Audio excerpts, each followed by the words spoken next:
आप सब लोगों के माध्यम से कुछ महत्वपूर्ण पहलुओं पर मैं आपके बीच आया हूँ।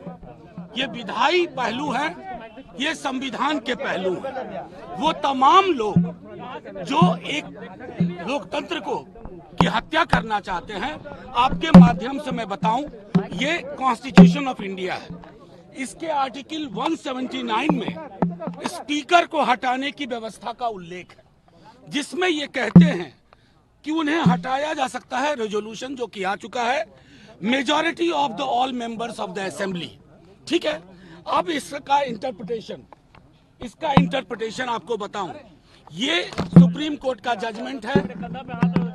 ठीक है, ये महाराष्ट्र का मामला है, ध्यान से देखिए, और ये नबम रेबिया अरुणाचल का पूरा मामला है। ये नबम रेबिया अरुणाचल का।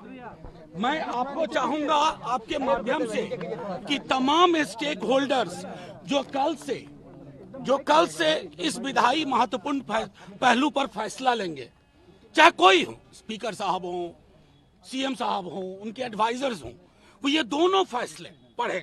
उस फैसले को मैं सबसे पहले अरुणाचल में बताता हूं कि स्पीकर को हटाने के लिए कितनी संख्या चाहिए। All the 10 members of the assembly, इसका मतलब है कि जो actual members of the assembly हैं, रहने वाले और वोट करने वाले नहीं, एक्चुअल मेंबर्स, यानी कि 243 में 122 चाहिए स्पीकर को हटाने के लिए। ये मैं नहीं कह रहा हूं, माननीय सर्वोच्च न्यायालय ने नबम रेबिया वाले मामले में 7 जज बेंच ने ये बात कही है। दूसरा मामला महाराष्ट्र का है, जिसमें आप सब एक बार गौर से सुनिए, इसको। उसमें कहा गया है कि जितने भी सदस्य हैं, उसका मतलब होगा इनको हटाने के लिए कि जिनके सीट वैकेंट नहीं है, उन सब के आधार पर गणना होगी।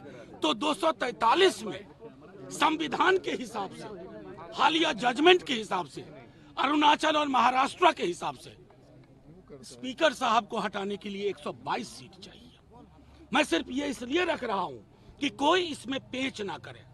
गांधीवाद की बात करने वालों से भी आग्रह करूंगा कि कौन से गांधी पसंद है, करेंसी वाले गांधी या हेराम वाले गांधी। करेंसी नोट पे छपे गांधी के प्रति अगर सम्मान है तो आप वही करेंगे जो करते आए हैं, लेकिन अगर गांधी है तो आपको ये तय करना होगा कि ये फैसला इसी हिसाब से होगा। और हम सब एकजुट हैं लोकतंत्र बचाने के लिए। बच्चा इस बिहार का कल के दिन का इंतजार कर रहा है। हमारी ओर से ये चीजें स्पष्ट है कि हम संविधान के दायरे में चलने के लिए मजबूर करेंगे, सुप्रीम कोर्ट के जजमेंट के आलोक में चीजें चाहेंगे और सुप्रीम कोर्ट के आलोक में निर्णय होगा। हमारा पूरा विश्वास है, क्योंकि पहला अभिभाषण के बाद कार्यावली में पहली चीज स्पीकर साहब के खिलाफ अविश्वास प्रस्ताव है। उसके संदर्भ में मैंने दोनों जजमेंट का जिक्र कर दिया, 179C का इंटरप्रिटेशन जो है वो कर दिया, दोनों जजमेंट की कॉपियां आपको दिखा दी। मैं चाहूंगा कि सरकार में जो एडवाइजर्स हैं और जो बड़े बड़े लोग हैं, स्टेक होल्डर्स हैं, वो सब गौर से देखें, पढ़ें इन फैसलों को और उसके आधार पर बिहार में और देश में लोकतंत्र के लिए एक संदेश दें। इंडिया के पास जो है, आप लोग कह रहे हैं जिस तरीके से एनडीए के पास नंबर है, आप लोग माहौल बनाए हुए हैं, माहौल के पीछे वजह क्या है? नहीं, देखिए, आप बिला वजह कह रहे हैं, माहौल हमने नहीं बनाया। आप अंदर में हम नहीं, हम तो कम से कम कार्यशाला के नकली नाम से नहीं ले गए। हम तो अपने विधायकों, हम तो उनमें से नहीं जिनके यहाँ भोज में लोग नहीं पहुंचे। हमारे सारे विधायक, महागठबंधन दल के सारे नेता हैं, सब मेरे साथ खड़े हैं। ऐसी एकजुटता है, और वो एकजुटता सिर्फ मैं इसलिए तो आपको संदेश मैंने